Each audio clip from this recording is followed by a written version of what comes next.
Welcome to the Startup Competitors Podcast, where we talk with early-stage entrepreneurs to understand what information they use to inform product roadmap, strategy, and market differentiation. Welcome to the show. Today we have LaToya Johnson, who's the founder and CEO of AwayZone. LaToya, welcome. Thank you, Mike. Thanks for having me. All right, let's start maybe with a quick pitch for AwayZone. Sure.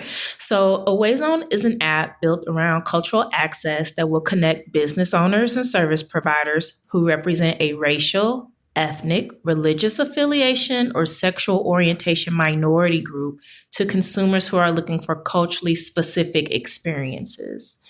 So a couple of examples that I give: as an African American woman with natural hair, if I'm out and about in this country traveling and I need to connect with someone who has the skills to do my hair, I am usually unsuccessful in finding those people because Yelp and Google do not go that deep into the cultural specifics. Then there's another example, maybe someone of LGBTQ community who's out and about traveling this country, and maybe they are looking for a place of worship that will accept them for who they are. Again, those sort of cultural details are not included in Yelp and Google searches. So what I'm trying to do with AwayZone is close that gap and help business owners and service providers connect with those end users based on cultural demographics. Awesome. Got it. Current status of the business. I'd love any vanity metrics you can share around where the business is today. That could be number of users. That could be number of businesses. That could be geographic scope of the communities that you support. Any of that could also be revenue, fundraising, any number of employees, anything you're open to sharing. So we are still an early stage startup. We have just gotten to the point where we are ready to test our beta, and I am actually having our beta test event on April 25th, where we have invited business owners who have agreed to be a part of my early adopter group. So they will come and they'll test our beta MVP that was put together by Delmar Software out of West Lafayette. And so after we do that test and we collect some data and make sure that the current model that we have right now is working, we'll sort of put that out to the market locally, meaning that we're going to do proof of concept here in Indianapolis, again, with those 10 business owners who agreed to be earlier adopters of the platform. And then once we sort of have that established, we will go into a really intense marketing campaign to make sure that we're getting traffic to those early adopters, those people who have agreed to be a part of our platform.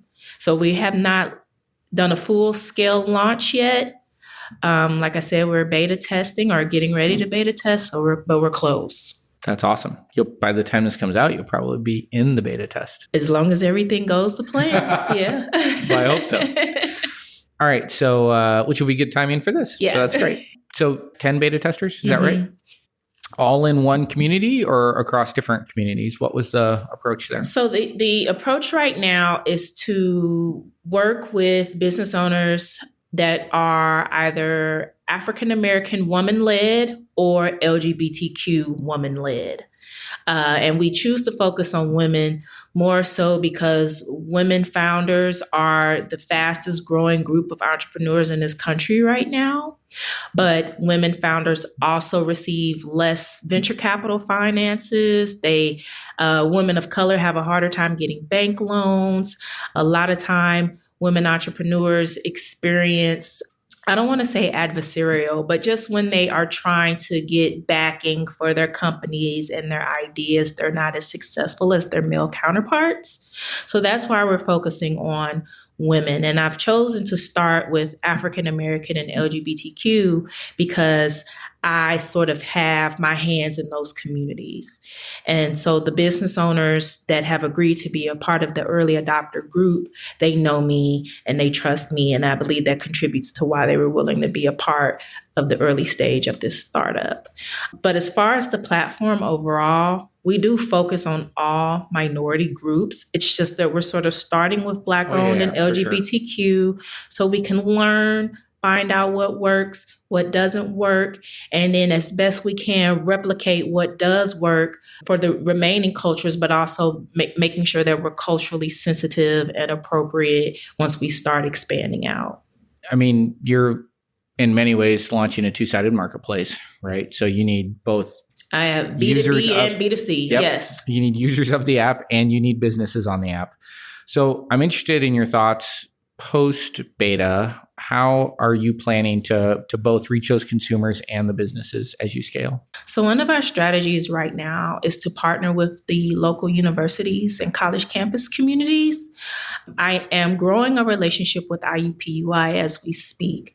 And so the hope is to work with their community engagement department and ultimately get to those student organizational groups that have that cultural focus. So, there's like the African American group, there is the LGBTQ group, there is the Asian group, et cetera, and do pitches towards those groups of students to let them know, hey, there is this platform here we're using to try to uplift minority business owners. And the millennial and Gen Y market is pretty significant for us. There's a few articles and research out there that suggests that millennials and Gen Yers are more socially aware and socially conscious about where they spend their money. And so what we're wanting to do is pitch to them and say, hey, this is the data. This is what we know about minority-owned businesses. We want to try to close that disparity and create an environment of equality and equity for our business owners. And so if you download this app, which is free for end users, we will then have the data to take to the business owners and say, we have a pool of people ready to support you in your business based on the one thing you all have in common, which is your culture. So if you sign up for the platform, you have an immediate access to your target population at the tip of your fingertips. So I'm assuming based on that answer that the business is the one paying for access to the app. Is that correct? That is correct. Our B2B model is a subscription fee-based model, monthly fee where business owners will pay to be a part of the platform, where they will have an opportunity to increase their visibility without interruption from their mainstream counterparts, and also their chance to build their brand awareness around the uniqueness that they have to offer and be, proud of their culture and what they're trying to do and who they're trying to reach. And also, promote themselves in the fashion to let it be known that they are open to all consumers. I think a lot of times there are some situations where one member of a culture doesn't necessarily feel or know that they are welcomed into another culture. So they're apprehensive about going into those stores or into those salons or, whatever the business may be.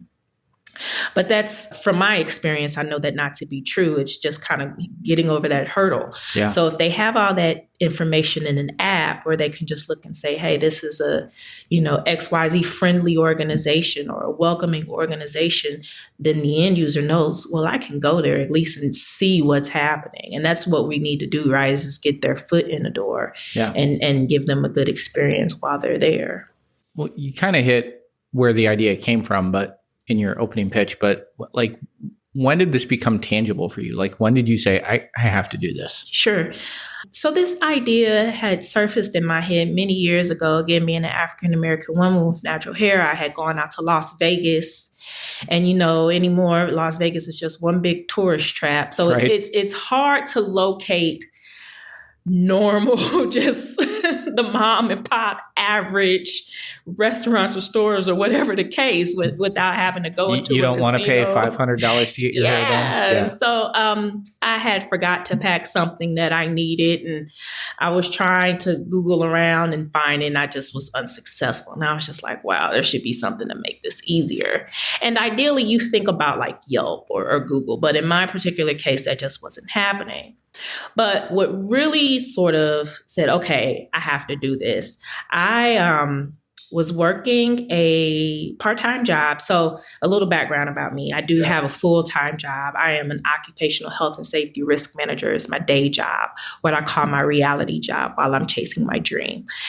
In 2017, two very important people in my life were getting married, and I was in both weddings. So I needed extra money. So I actually took on a part-time job at Crackers Comedy Club. And so, as you know, with Crackers, they have comedians coming in and out all the time. And I was having a conversation with one of the comedians, and he was just asking me some culturally specific questions about Indianapolis. He was from New York, so he obviously didn't know where things were. Yep. And so he was just asking me, where do I go to get a haircut, or where do I go to get this particular dish? And so as we were talking and I was informing him of where he could go, we were just kind of laughing. And, it was like a ha, ha, ha, there should be an app for that. And I woke up the next day and I was just like, no, there should be an app for that, because I know from my own personal experiences that if I had a tool like that, as I was traveling, I wouldn't have felt so lost. Then for him to come to me and sort of ask that question, this is something that I think a lot of people of color and religious minorities and LGBTQ kind of have that same thing of, okay, now I'm in a new place. Where can I go to find my people, my community, the people that understand why I act this way or why I think this way? Like, how can I connect with that group? And so I just decided that, no, I need to make this a real thing. And I started down the path of trying to find a developer that could help me make my dream into a reality. What year was this? 2017. Oh, this was not long ago. Okay, no, not ago. Long ago. Yes, That's right. It was the summer of 2017. I actually officially registered my business with the state of Indiana in October 2017. And moving forward from being an LLC registered in the state of Indiana, I did change over to a C Corp registered in Delaware. Some of my research has suggested that within this tech industry, that's an ideal situation when you're looking to take on investors and get people to join your team, is that a C Corp is more manageable in that sense as opposed to an LLC. And so that is definitely a goal of mine, is to grow and expand my team. Nice. I'd be interested in more of that journey. So late 2017. Well, actually walk me through, okay, you decide to go down this path, summer of 2017, start looking for a developer. So how did you get plugged in with Delmar? And then maybe some of the other resources that you found helpful along the way. Wow, it was a really long journey to get to Delmar. So, is this where I'm going to hear like the three failed? Oh, I'm sorry. Yes. This is like my day job, right? So like, I'm sorry. We hear those a lot. And yes. It's tough. It's unfortunate, but it's growing pains. Because when I did start this journey, I was not a tech person. I don't have a technology background. Like I said, my day job is occupational health and safety risk management. And so I knew early on that I was going to have to work with someone that had the tech experience. And so I had been living in Indianapolis at that point for 14 years. And I had no idea that Indianapolis had the huge tech community that we do. And so like most people, I started my search on Google, and I ended up connecting with a firm. This was after, making a list, narrowing it down and narrowing it down again. I had 3 firms that I was, sort of settling on.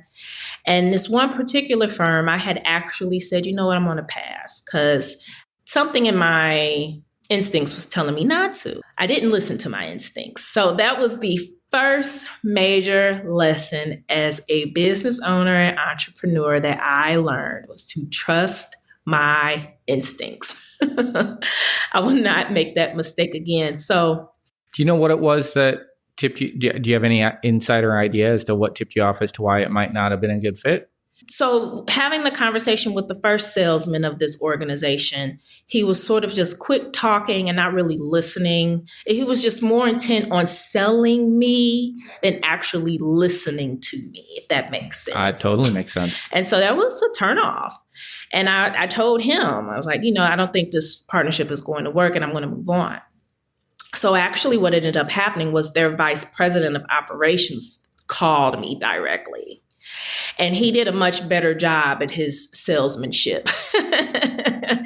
And he did convince me to go with them. He gave me, somewhat of a discount. He seemed very intuitive and very about his business. This is a high level timeline I can give you, and we will have a fully fleshed out functioning app for you by the fourth quarter of 2017. Mind you, this was still in the summer when I was calling around and trying to get with someone. So within 3 to 6 months. Yeah. And so I said, okay, well, since the senior VP was so convincing, I went against my instinct and went with that firm. So as we fast forward 9 months later, I still did not have a working app. Okay, now let's forget about a prototype, because the agreement and the amount that I paid was for a fully fleshed out application. No MVP. Of course, like a phase 1 and phase 2, but we were trying to work through all that with this time. And throughout this 9-month period, red flags were coming up, and I was calling attention to those red flags. And, I would always be told, well, we're going to take care of it. We'll fix it. This is minor. It's no problem. We'll do this. We'll do that. It got to the point where there were plenty of things in the beginning, but at the end of that 9-month period, once we had what they called a finished app, when we went to test, the end users in my group, my testing group, could not find the businesses that were registered within the platform. And that's the whole point, is connection. That is the business, yes. The whole point is connection. And so I went back to them with that data and ultimately said, this does not work.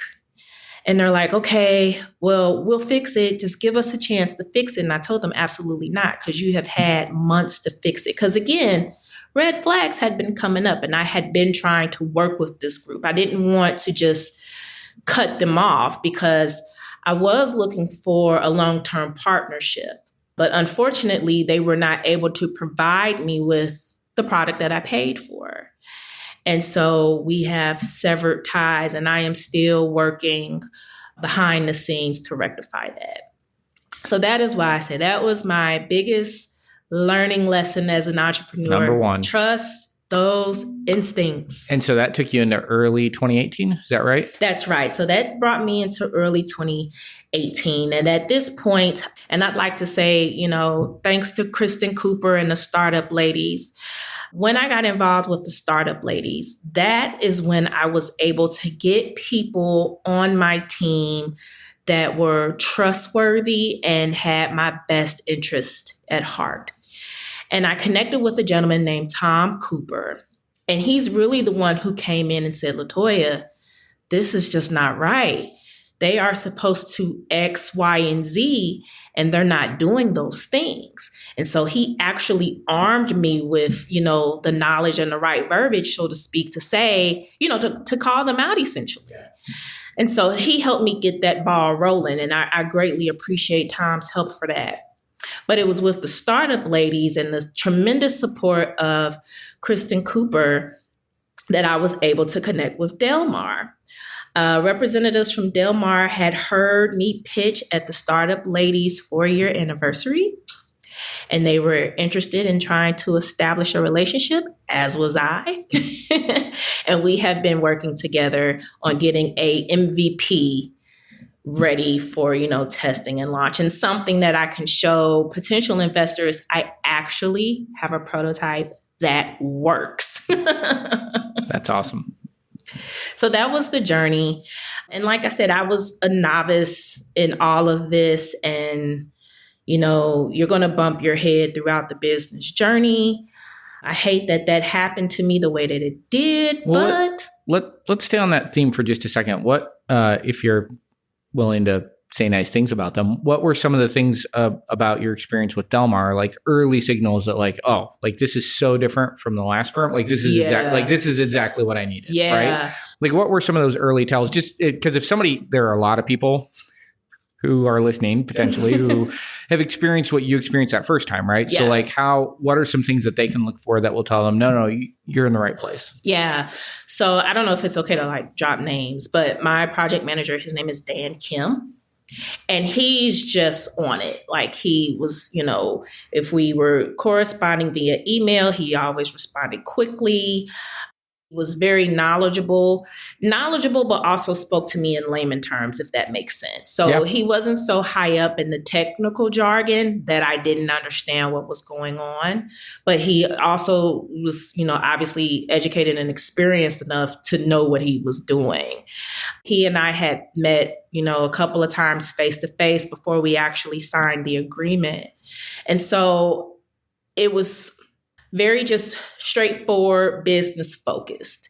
He was not trying to sell me on Del Mar, if that makes sense. Yeah. He mostly just said, like, these are our capabilities and here's what we can do for you. And this is the experience that we have, my team and the owners of Del Mar.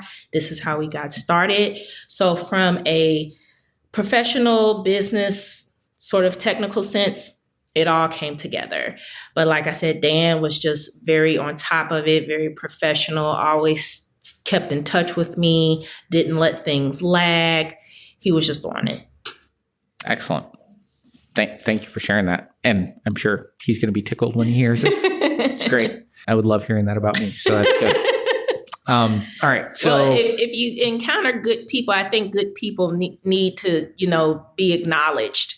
Because there are some not so great people out there in the world. And so when I do come across good people, I love to acknowledge them and let them know that I appreciate the help that they have given me. That's good. This episode is brought to you by Full Stack PEO. Most founders start companies because they figured out a better way to solve a problem or serve a need, not because they love tracking payroll, filling out compliance forms, and explaining employee benefits packages. And yet, all that stuff still has to be done. That's why there's Full Stack PEO. Full Stack PEO specializes in turnkey HR for emerging companies, not just those core services, but advice and expertise that help founders maximize employee potential. Curious? Find out more at fullstackpeo.com. Let's switch into competition. When you think of competitors for AwayZone, who comes to mind? Yeah, so I think instantly most people think about Yelp. And Yelp is a great platform, but the issue with Yelp is that they lack in diversity and inclusion and cost effectiveness. And so what I mean by that is they have their free business listings, which a lot of people go for because it's free. Okay, great. But then they also have their purchased advertisement programs. So if you are someone with a marketing budget where you can afford their minimum advertisement subscription, because it's tiered, and the last I checked, the minimum was $300 per month. So if you are not an individual that can afford that $300 per month, and a lot of early startups and a lot of minority-owned firms can't afford that, then you sort of are relegated to that free listing. And that's where the purchase advertisement program starts to decrease the awareness of those businesses that have signed up for the free listings, because those that have purchased the advertisement programs can then advertise on your page. Like, I've been duped a couple of times trying to use Yelp, and I'll go and I'll click on someone's page and other competitors show up like at the top of their screen. And it's a little confusing because I'm like, well, did I click on the right name? But it's a distraction nonetheless. And so in terms of, connecting consumers to goods and services, obviously Yelp is one of my major competitors. I just want to fill that sort of cultural distinction gap. Yeah. And then there's other platforms out there. One that comes to mind, it's called Official Black Wall Street. And it's a great platform. I understand why they started and why they are focused on African American business owners. It's a really good platform, and I would not bash them for anything that they're doing, but they only focus on African American business owners. And so I am empathetic enough to understand that it's not just one minority culture having these kinds of struggles when it comes to business performance and strengthening revenues. This is something that kind of goes across the board, and that's just a statistical fact. So I wanted to open the AwayZone platform to all underserved and underrepresented groups. That's an interesting. So you said an interesting thing in there that I wrote down, which is they only focus on Black business owners, or I wrote down they only focus on X, because one of the things that I think about when I think about go-to-market strategy, particularly with a two-sided marketplace, is that in a lot of cases it can be helpful to focus on one community, sure. Or in your case, you've got two sides of that. It could be one community, or it could be one, maybe a diverse community, but one type of business, right? So I guess I'd be interested in your thoughts on, like, you know, there's incredible strength and clarity in messaging when you're focused on one thing, versus I think the end goal, which I totally get where you're going from an end goal perspective. How do you balance that dichotomy? So I think there's overlap when you're talking about, you know, trying to make the connections, and, you know, you focus on one group and you give them a list of features and services that you would most likely give the next group and the group after that. And what we're trying to do is sort of create an ecosystem of support. So with focusing on the African American woman-led and LGBTQ woman-led, I'm going to ultimately sort of hit both markets, if that makes sense to you, because there are clearly African American women that are of the LGBTQ community, and there are supporters and allies on both sides. And so that's kind of why we're starting in that spectrum. And the services are the same. The experiences are similar in that the desire is to help them increase their customer acquisition. And I think that I can do that with both groups using sort of the same, not the same messaging, but sort of the same techniques, if that makes sense. Yeah, that makes sense. But as I go out to other cultures, I will need some assistance with that. And so that's kind of our understanding of scaling outwards as opposed to upwards. Outwards meaning that we will need to hire personnel to help in understanding those cultural nuances and making sure that we are respectful and doing things so that the end users have an authentic experience. Right now on my team, I have the help to make sure that African American women-led and LGBTQ women-led will get the appropriate experience. How big is the team today? So technically, I own 100% shares of AwayZone Incorporated. So I do not have a formal cap table because there are no signed contracts or agreement. I do, however, have a board of directors of 4 women, with me makes 5. So there's 5-member board of directors. And then I have an advisory board. And my advisory board, they're about 5 to 6. We kind of teeter back and forth with my advisory board, but 5 to 6 individuals that, again, represent the 2 demographics that I'm focusing on. So with my BOD, we are, strategic and, coming up with the overall plan on what we want to see, how Q1 is going to go, what we want to see happen in Q2, Q3, Q4, et cetera. And then I'll go back to my advisory board and they sort of say, from culturally speaking, we can do X, Y, Z, or they also just help execute tasks as well. So 10-member team, I guess you can say, but officially, I still own all shares of the company. Right on. And you're in the midst of fundraising right now, correct? I am. So we've just closed on Q1. So in Q1, we launched a crowdfunding campaign with a platform called I Fund Women. And it was a really good campaign. They were very supportive, like-minded in mission of wanting to uplift women entrepreneurs and help them raise, seed funding through crowdfunding. And so we were able to raise a little bit of money through that. And then I also pitch. And so I was a part of the pitch party presented by the Black Hatch Fund that occurred in February. As second runner-up, I did receive a monetary award plus in-kind services from various organizations within the tech community. So that was a great opportunity. And then I was also awarded a grant from Source River West. And so that's kind of where my connection to IUPUI comes in. But been working with that group. That's been a great group. Jason Andrews, Saida Parasol, and Elizabeth Davis. She's great. They awarded me a grant.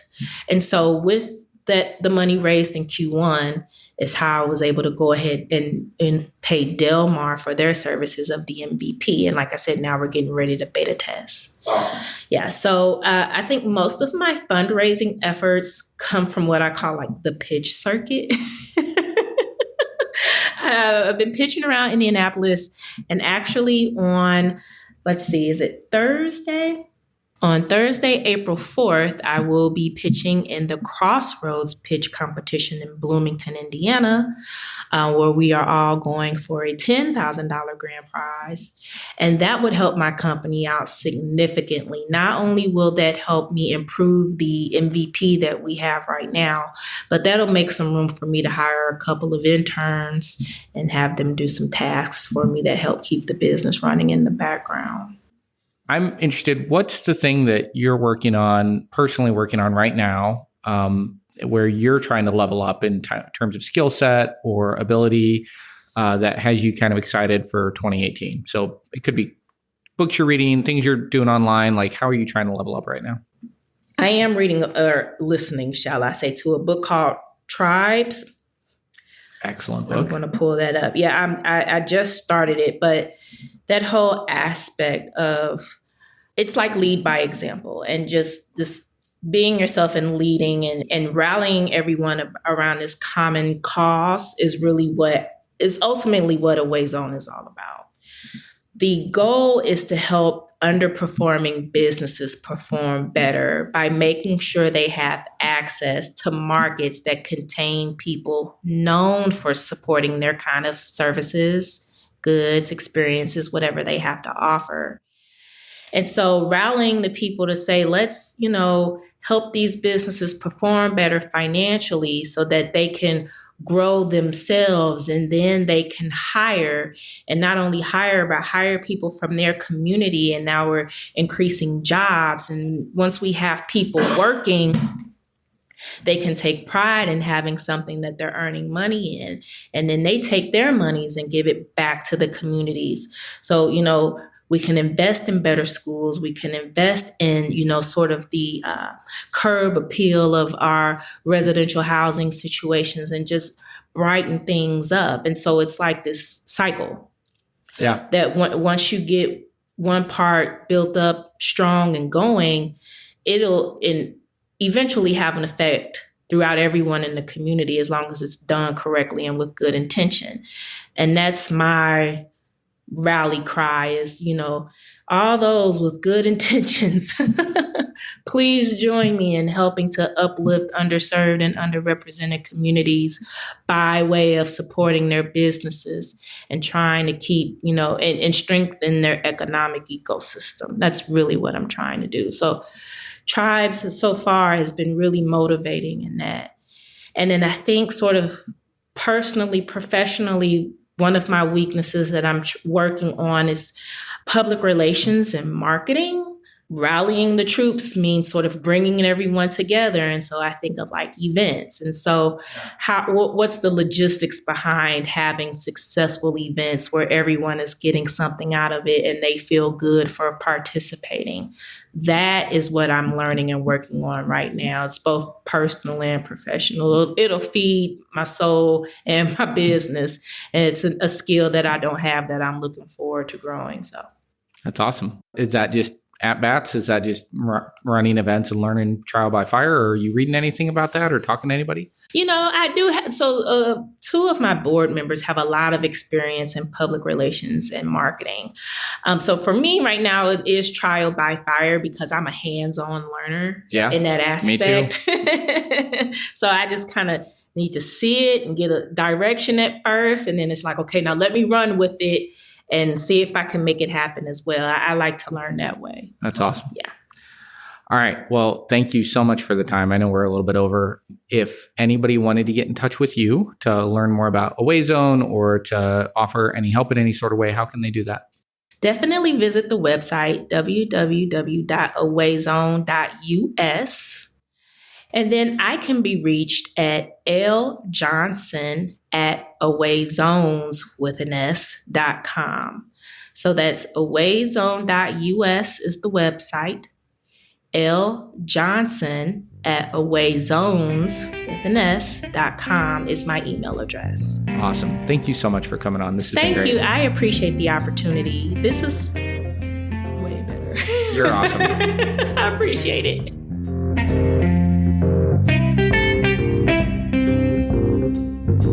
If you're thinking of launching a SaaS product, Startup Competitors can provide data on your closest competitors, survey potential users, or provide other product validation services. Learn more at startupcompetitors.com.